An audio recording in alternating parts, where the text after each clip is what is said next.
All right. Well, welcome back, everybody, to the Good Medicine Podcast, where we explore the science and stories and strategies behind health and wellness. And today's guest has lived in probably a different world than most of us.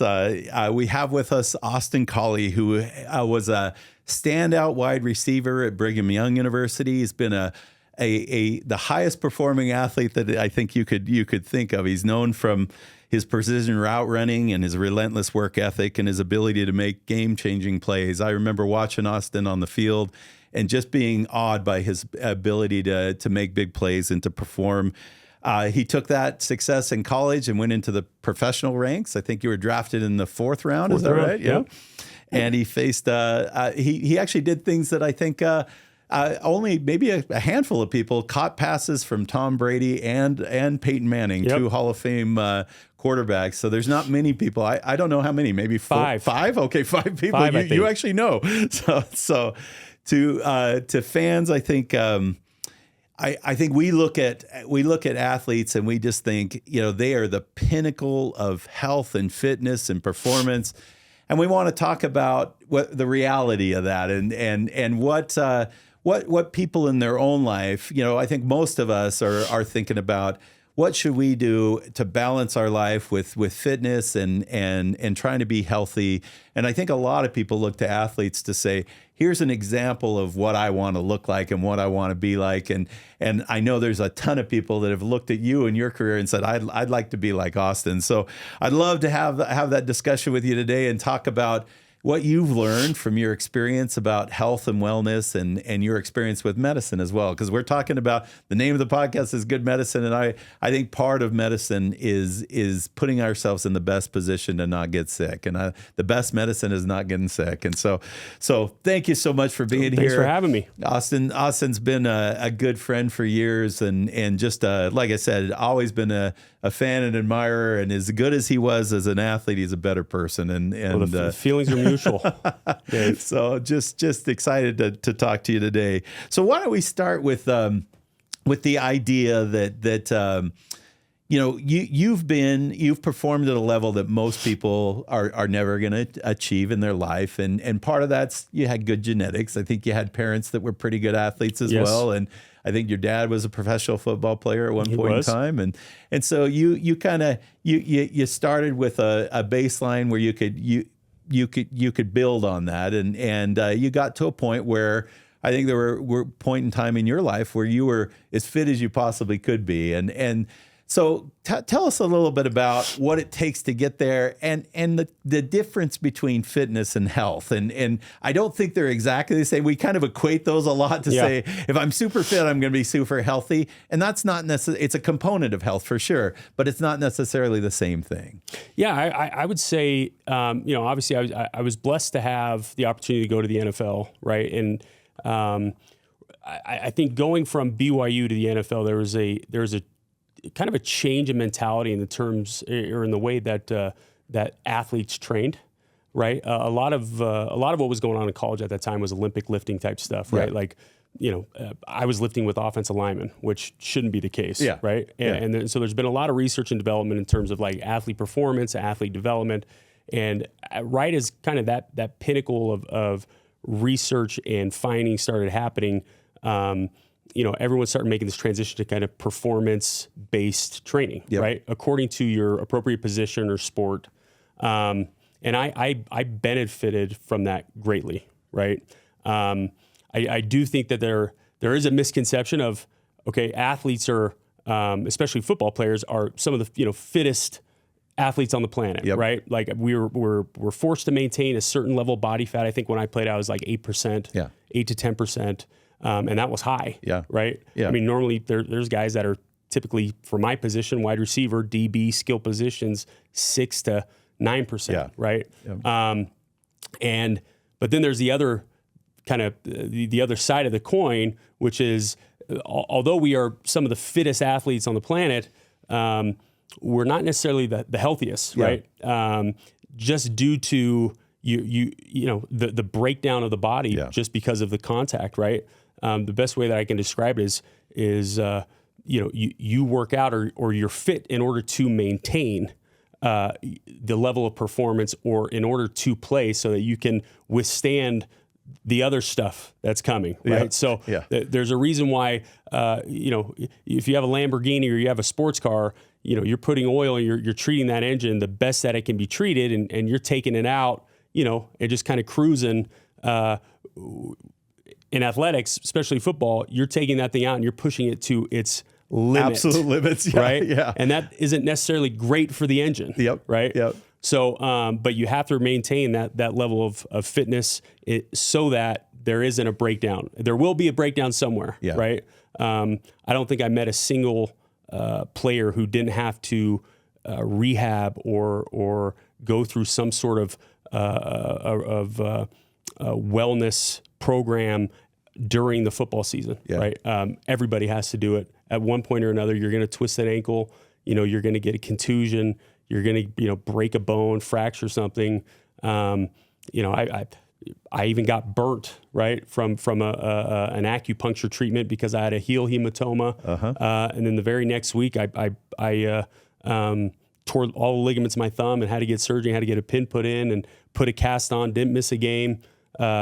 And you wouldn't know it as a fan. Right. But those are the typical things that athletes are having to get through week in and week out. And I don't know if that's the best thing or the healthiest thing for your body. Yeah, right? No, I think that's, it's like you said, I think it's a great analogy to the sports car, the race car that like a NASCAR, they're replacing the engine every race, right? I mean, they pull that thing out because they're pinning that to the highest, pushing it as hard as they possibly can. That's exactly what you guys did. Right. And so you talked a little bit about the difference between college and pros and when you're a college kid, you're younger for one thing, yeah. and we know that when you're young, you're a little bit more resilient. It's easier to bounce back.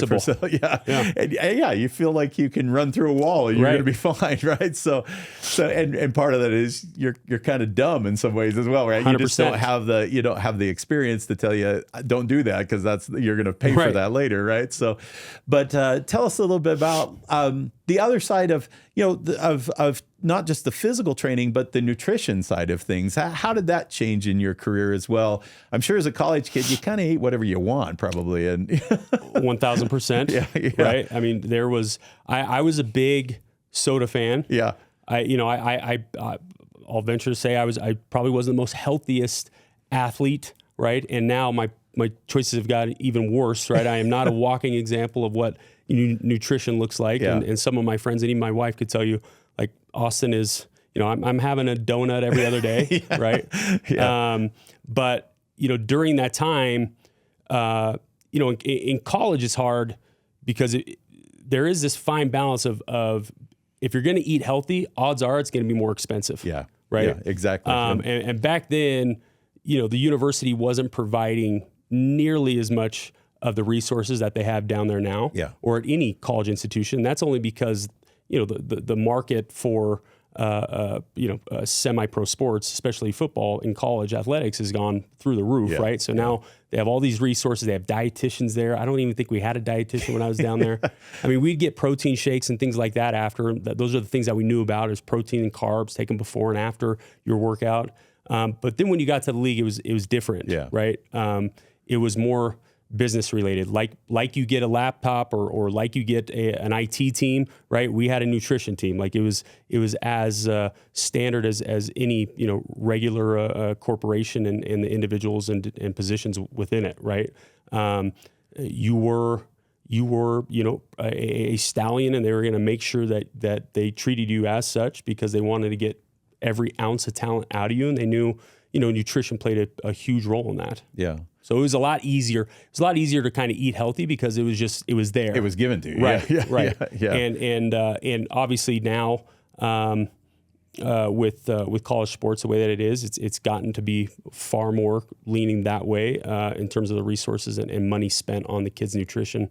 And the other thing too is the mentality that you have as a football player is your body is your moneymaker. As soon as that thing wears out, then the fountain of money, the hose stops. Yeah. Right. Yeah. And essentially that's kind of what happened to me. Right. You get injured a number of times, and now it's kind of like, is he worth the X amount of money we're spending on them in a year. Yeah, exactly. So, no, it's fascinating. And you think about your motivation is staying on the field as much as you possibly, because that's how you get paid. Yeah. And as a college kid, you want to be on the field because you're a competitor and you want to compete and you want to win. But you also, if you have vision of doing something more, you need playing time. You need to be on film and show people what 100%. You can do. So you live through all the little bumps and bruises and things and learn.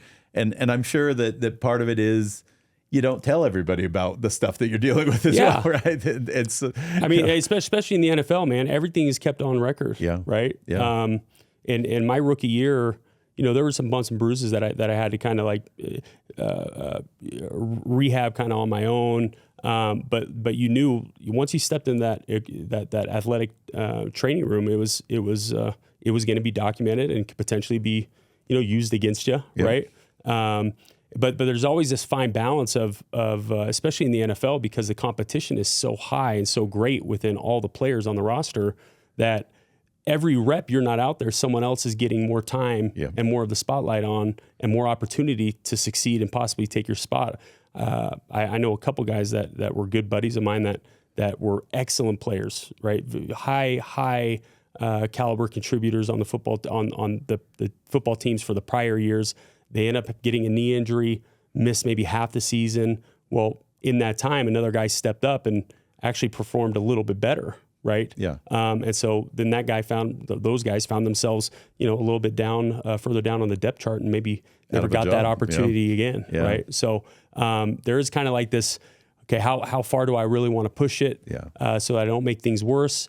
But then, am I really going to sit out, right? Because my job could be obsolete. Yeah, no, I can totally understand that. And I think that most people can relate that, I mean, even just the average Joe, I mean, I hate going to the doctor. I ignore all kinds of things, and I'm in the medical field, right? Yeah. And so I think we can understand that you because once you know something, once it's actually you feel obligated, you have to do something about it, right? And you don't want to ignore that. So I can completely imagine what it's like, because it directly impacts your livelihood, right? Yeah, and so 100%. it pushes you even more that way. So I don't want to get too personal, but how many surgeries have you had? You've probably had more than a normal person, right? Yeah, I probably had about 6 or 7. Yeah, that's crazy. Yeah, that's amazing. So it's interesting.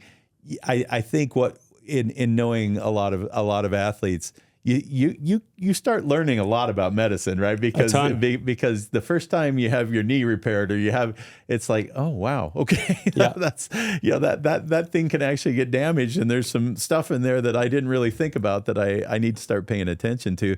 So when did you start thinking more about that stuff and thinking about the long-term consequences of some of the wear and tear that you were experiencing?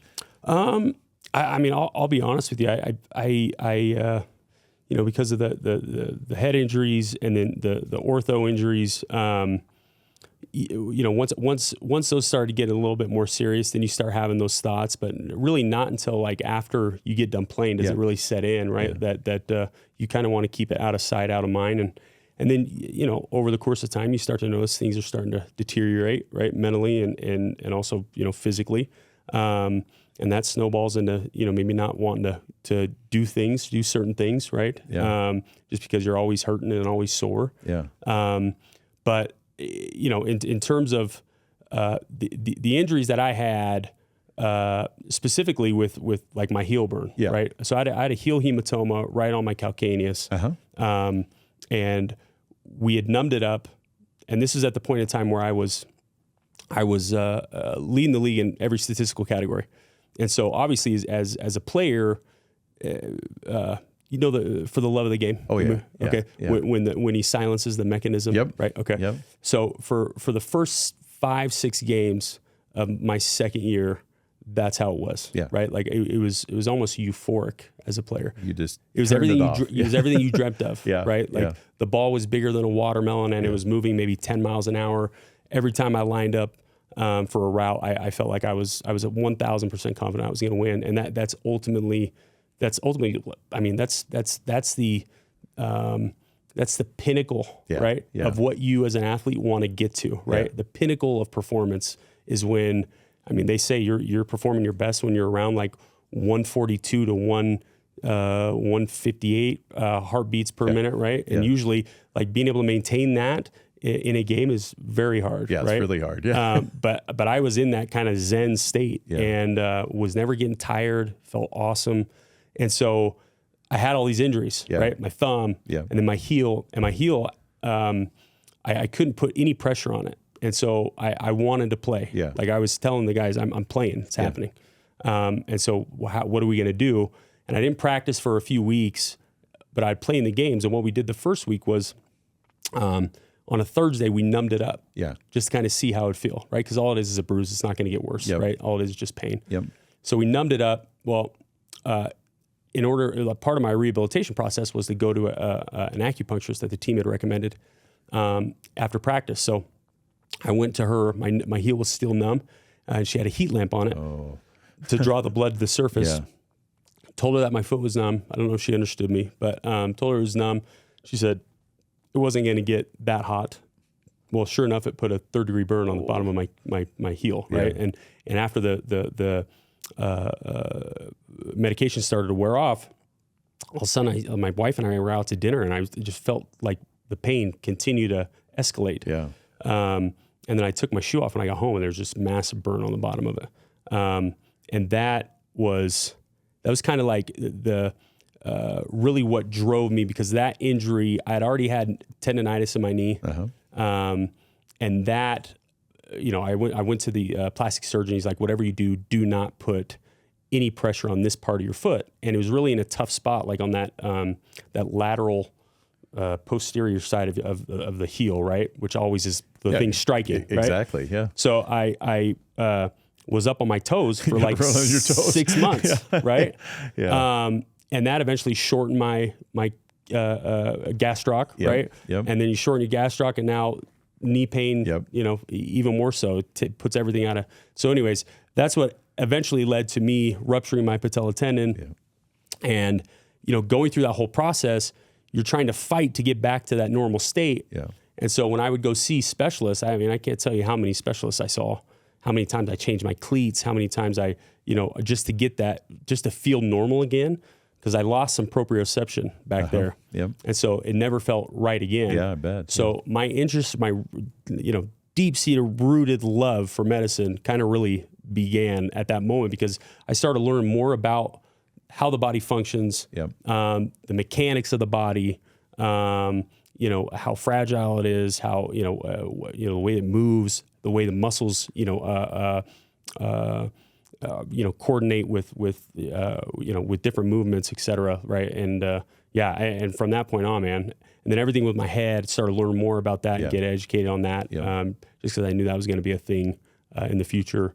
And so honestly, I mean, a lot of professional athletes have a very good sense of how their body works. They have a finite awareness of how their body feels. It's almost a blessing in disguise sometimes. But it's it's been fun to learn more and more as time goes on, right? And especially to hear your guys' story, what you guys are doing. No, it's a BioHive is a nonprofit building the future of healthcare innovation right here in Utah. As one of the nation's fastest growing life science industries, they bring together scientists, entrepreneurs, students, and companies to create breakthroughs that save lives and strengthen our economy. Whether you're in a lab or at a startup, BioHive is here to build, brand, and bring together a thriving life science community, and there's a place for you. Learn more, get involved, and see their latest happenings at biohive.com. It's one of those things that I think all of us kind of learn about our own body just intuitively over time, what things we can eat, not eat, and the types of things our body responds to in terms of, types of exercises that we, but like I said, being a highly fit performance athlete, you're very in tune with that stuff. And it's fascinating that just to, heal can lead to this cascade of things that fails, and it just teaches you that your body sends you signals, and pain is one of those signals, and I think we try to ignore it, right? And we try to play through it. Like you said, you try to get your mind in a place to tune it out and say, I'm not going to worry about that stuff, but your body's trying to tell you something, right? Saying, hey, maybe don't do that again, right? So walk us through like what a recovery process after a game when you've taken a few hits and things. What does the next day feel like for you? The next day feels like you got in a car crash. Yeah, I can imagine. A bad car crash. Yeah. And silly enough, man, it's I watch my kids walk around. My kids play sports, right? Yeah. They play contact sports, and when they wake up and I kind of see them aching coming up the stairs, and it's not a terrible ache, right? But it's an ache from just being violent, and as a football player, you miss those days, right? Because it was kind of one of those things. It's like I left it all out there, right? But yeah, when you get up in the morning, I mean, typically in the NFL, you're the next day you're going in, you're taking, getting cold tub, getting in the hot tub, doing sauna. Now if you're an athlete, you're hitting the Normatec boots, and then getting any treatment that's needed from the athletic training room, right? Whether that's STEM or infrared or whatever it is, right? I actually had a guy that I paid. Well-known guy that would actually come in and every other week would come in for 5 days and work on me twice a week. A lot of it was just soft tissue, right? Fascia work. So, but I mean, it was an investment. A lot of guys spend a lot of money on their body, because you have to. I know, somebody personally that was involved in helping Tom Brady, and he was all about, just his longevity was not an accident, right? No question. He spent a lot of time and effort really working on plyometrics, trying to make himself as flexible as possible, which is one of those things that, is kind of contrary to the way we think a lot about, especially physical parts. So you want to be as big and as strong as you possibly can, but a lot of it comes down to how flexible you are and how strength and movement, exactly, right? Strength and space. That's the big thing. Yeah, we've learned a lot over time, and so what role did medications play in your recovery? I assume, and I've heard this from a lot of people. There's a lot of folks are popping a lot of pills to, especially anti-inflammatories, and trying to keep the inflammation down. And I think a lot of people feel like, well, these are over-the-counter drugs, ibuprofen, acetaminophen, and naproxen. Those are things I can go buy at the store. They must not be that dangerous for you. And so I know a lot of athletes are swallowing bottles of that stuff. It's not great for you. It's not great for you. Yeah. In fact, I think the number one cause of liver failure is abuse of over-the-counter medications. Because anyone that's suffered from even acute pain, but chronic pain for sure, it is no fun. You'll do anything to try to escape that.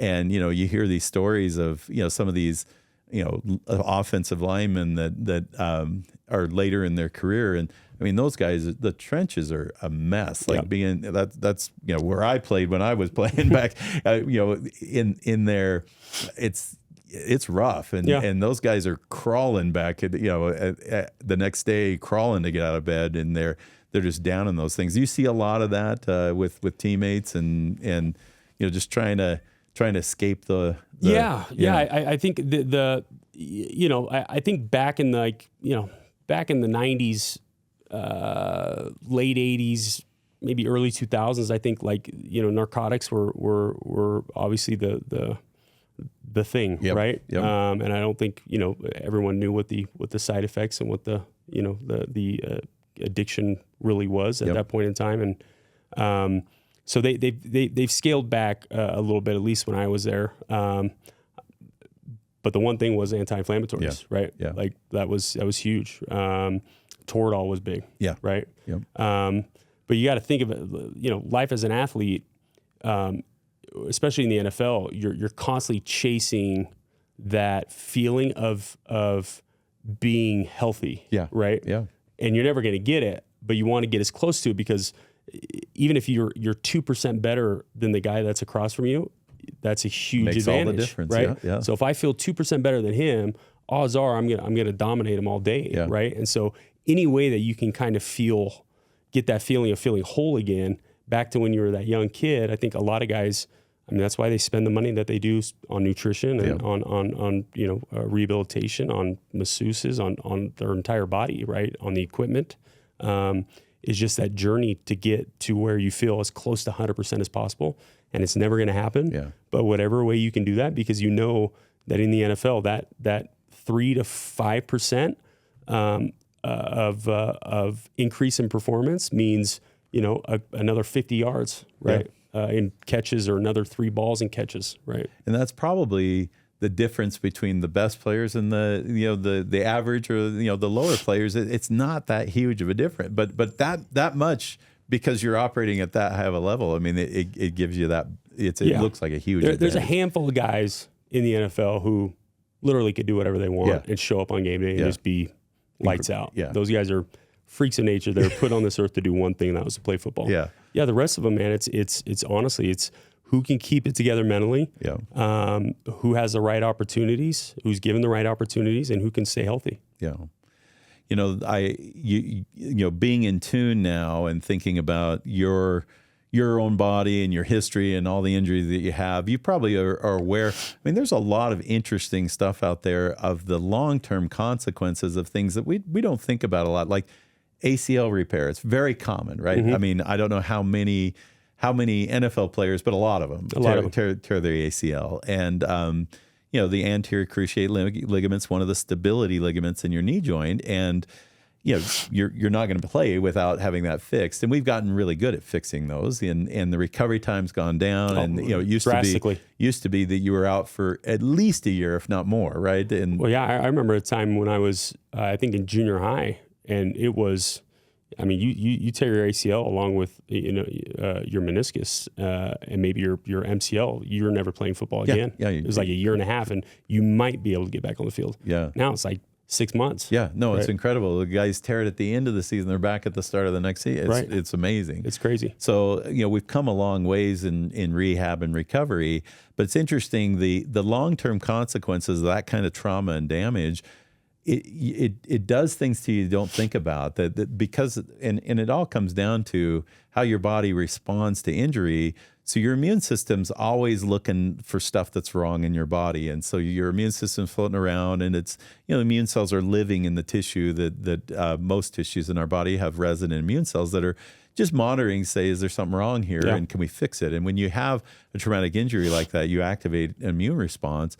And it's amazing how long that actually persists. And they've shown that I think there was a study of NFL players that had ACL surgery, and their risk for heart disease goes up dramatically. It's shocking, right? And it's because of inflammation. Yeah. And because they never quite get back to the baseline of having that reset, right? So they're always, even later in life, they still, because they had that injury when they were 20-something years old, I mean, it lingers with you. And so some of the stuff that we're learning, it's scary, but it's also, it tells us how important your body is just so amazing of how all these things are talking to each other and communicating with each other.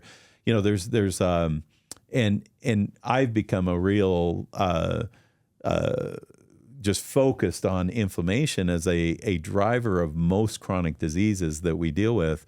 I think, just having periodontal disease in your mouth puts you at risk for Alzheimer's disease and heart disease. I mean, it's just fascinating that things that you would think are completely disconnected actually influence things. And so some of these things that once again, we don't think so much when we're in the moment in time, but later on it's like, oh, wow, this is something I got to pay attention to. But, I think it's so it leads me to ask you the question about, you mentioned your kids are now, and I'm sure your kids, I know your kids and they are good athletes and they're going to be good athletes.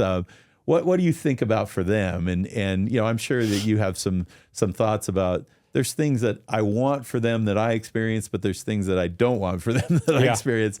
And how do you think about trying to trying to guide their health in a way that maybe because you felt so invincible when you were young, you know that's a good and a bad thing, but there is a dark side to that, right? Oh, no question. Yeah. No question. What if you could get rewarded just for being healthier? Meet Galvin, the company using the latest blockchain technology to reward you for taking care of yourself. They help with your mind, body, and soul like a personalized health assistant to track your progress and help you feel better. Galvin's G Plus app rewards you for exercise and assesses your mental health in under a minute using AI and over 2,500 voice biomarkers. If you're feeling off, G Plus gives you personalized power-ups, science-backed techniques to help you feel better fast. And here's the best part. When you prioritize your wellness, you earn crypto. Ready to level up your health? Use promo code GOODMED20 at checkout for 20% off. Download G Plus today at the Apple app or Google Play Store and start your wellness journey with Galvin. I mean, I get asked all the time if I'm going to let my kids play football, or if I have been letting my kids play football, and my answer is always, they have a dream, right? They all their entire uncles, grandfathers have all played D1 college football. For me to be able to say, hey, you can't do that, right? May have repercussions in other facets of their life, right? And I wouldn't go back and change a thing with football, right? I mean, I got to do stuff that not a lot of people get to do, right? Well, I'm not sure you could have done it better, to be honest, right? Well, if you did it again, because you were so good. Well, there could have been some choices, right? In terms of like being a young kid of constantly thinking I need to be out there on the field, right? Like that's not always the case. And for my kids, it's very similar, right? I make sure they have the best top of the line equipment. They have the best helmets. They're always wearing the Guardian cap. Right? Because if they are going to be out there, I'm going to make sure they're as safe as possible. I'm a firm believer in the fact that your body only has a number of reps in it before it puts out. And I think right now, especially at the age that they're at, there's, these reps are really just development. It's meaningless in terms of where they're, what trajectory it sends their future on. And so, like my kid last year, my oldest, had hamstring tendonitis, like right at the attachment point. And I know that there's just looking at it and talking with doctors, right? Like there's a very fragile piece of bone that still hasn't developed yet, that if there's enough trauma there, it could snap off and he could rupture part of his hamstring. And having played in the NFL and seen how many guys go down with hamstring issues is like the kryptonite of football players, right? Like you have a hamstring issue, odds are you're going to be nursing that thing for the rest of your life, right? And let alone, you're probably going to be on and off the field constantly. So I held him out the whole year, right? And had I not played football and not had a bigger picture understanding of like, this does not matter all that much, this is just for his development and getting better, then, and most dads will, put him back in and rub some dirt on him. Right, let's go. Right. I did that back in the day. Right. I remember I had a bad high ankle sprain, and I tried and for 2 series to go play on it, and the fact that I was trying to play on it was ridiculous, right? And I still can't, that ankle joint that happened to still doesn't function properly, which is probably what else kind of reacted to my patella tendonitis or caused my tendonitis, right? So knowing that, and knowing kind of having that big picture, knowing what comes from injury and how that can, not only affect the kids as an athlete, but also down the stretch of their life. It is a blessing in disguise, right? And some coaches and parents may not like it because they're like, dude, like, we need him, or whatever. It's like, I don't know what to tell you, right? Like. If he wants to have a future in this, playing in this, if it's God's will, and they have the mentality and work ethic for it, then I promise you, I'm not going to let a decision from at a freshman or a Pop Warner level dictate whether that's going to happen or not. No, that makes total sense. Yeah. Well, I'd like to ask you a couple questions about lessons you've learned from pushing yourself, and one of the great things about sports is it teaches you how far you can push yourself more. I think most of us if you've never seen how far you can go, it actually limits your potential, not just physically, but even mentally. There's a mental aspect of telling your body, no, we're going to do this. Like we're going to go a little further. We're going to run a little, I'm exhausted. I'm ready to fall over, and just doing that extra bit. What do you learn from all your years? Because I know you well enough. You were given some really great gifts physically, but you worked your butt off too. Yeah. And so what did all that hard work do for you mentally that's benefited you throughout your life? Oh, I mean, it's paid dividends, right? I mean, I had the luxury, as you said, to play with two of the top quarterbacks to ever play the game. And I used to think I worked hard when I was in college, and then I got to the NFL and I saw how hard those guys worked, how they prepared. But going to that place, and we try to even do it with the kids, right? Because I do think now in sports, there's always a fine line, right? I do think now in sports, as a society, we take things and we either go an extreme one way or an extreme the other. And there's really like never anything in the middle. And so now with kids sports, I hardly ever see kids, like young kids, condition. Yeah. Right. Like I hardly ever see kids run gassers, run the ladder, in basketball, run the baseline in basketball, bear crawl. Yeah. Right. Like I never see it. Yeah. And that's one of the things that we emphasize. Obviously I help out with high school football and the youth football programs for my sons. And to me, especially for the youth, those 20 minutes of conditioning are the most important period of any practice, because you're teaching the kid how to mentally handle and push through that abyss, right? And what it does is, one, it gives you confidence that you don't know you had, right? Yep. It's one reason why I love football too, is because football and wrestling to me are the best lesson teachers in terms of life lessons.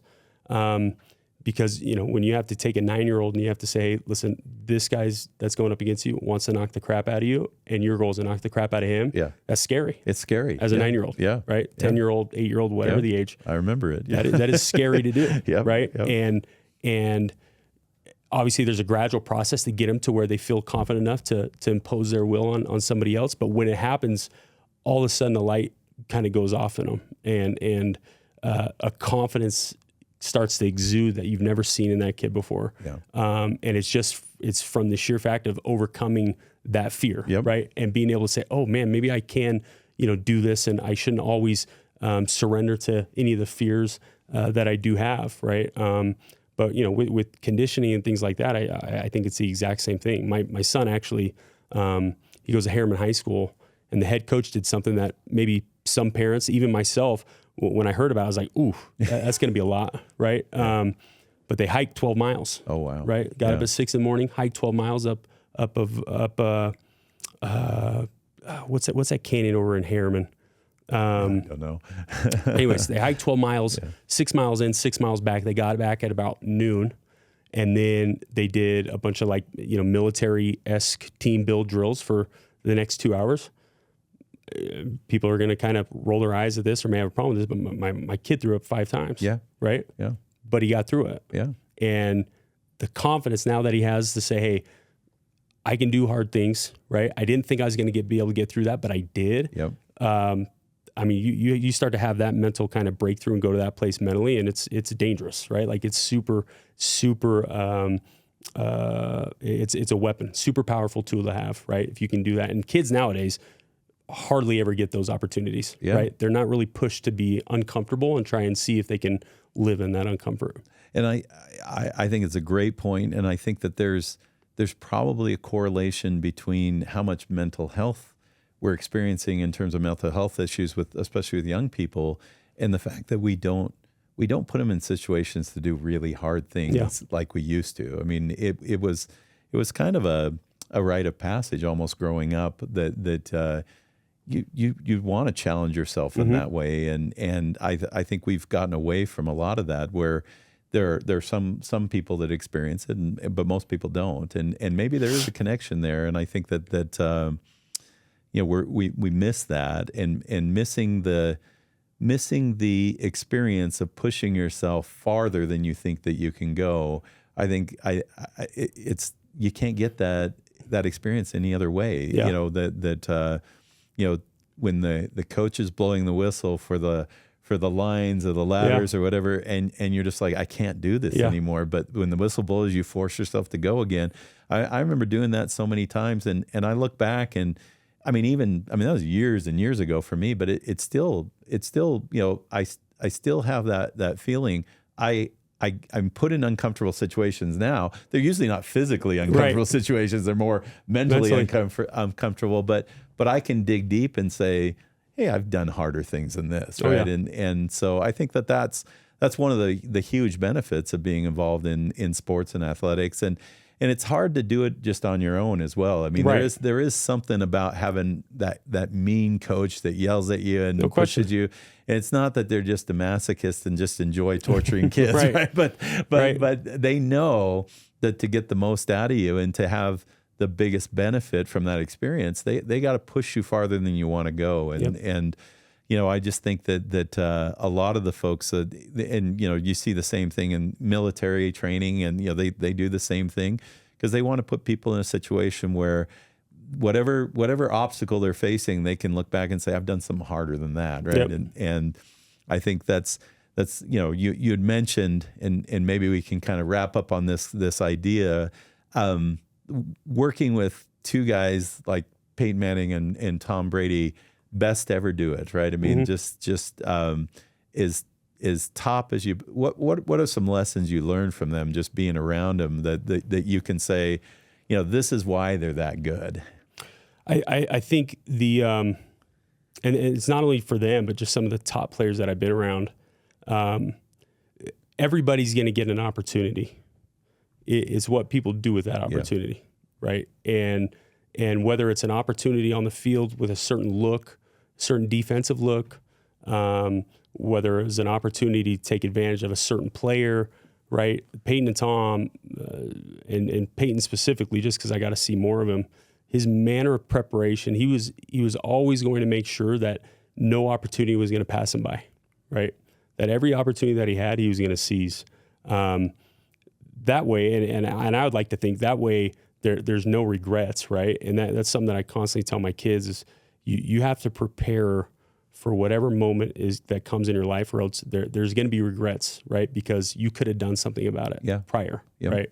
And that's something that I've always taken with me, right? Is prepare for the moments that do come, because when they do come, you'll be able to seize it, right? And if it doesn't happen or doesn't work out the way that it should, at least you'll know that it wasn't meant to be, right? And it doesn't fall on your head. No, that's awesome.